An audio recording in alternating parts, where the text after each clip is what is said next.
ఒక ఇంటిలో ముగ్గురు వ్యక్తులు ఉన్నారనుకోండి. In a family, supposing there are three ఈ individuals. ముగ్గురు వ్యక్తులు అన్యోన్యంగా కలిసి ఒకరినొకరు చేరి ఉండినప్పుడే ఈ ఇంటిలో మనకు శాంతిని, ఆనందాన్ని అనుభవించడానికి వీలవుతుంది. In this family, when the three individuals live in harmony, there ఈ will be ముగ్గురు వ్యక్తులు కూడా ఒకరికొకరు భేదముగా అన్యోన్యం చెడగొట్టుకొని దేశాన్ని అభివృద్ధి గావించుకున్నప్పుడు ఆ ఇంటిలో శాంతి ఏ రీతిగా మనకు చేస్తుంది? when the three individuals don't agree on any point, when there is a conflict, how do you expect peace there?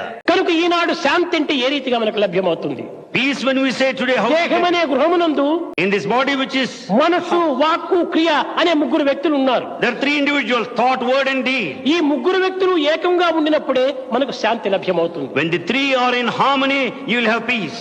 మనసు మాట వాక్కు వినటం లేదు, The word doesn't coincide. వాక్కు మాట క్రియ చేయటం లేదు. The word confess doesn't Shanti go with ఎట్లా మనకు action. లభ్యమవుతుంది? How do you get peace? ఈ మూడింటి యొక్క ఏకత్వమే నిజమైన శాంతికి మూల కారణం. The harmony of the three ensures peace.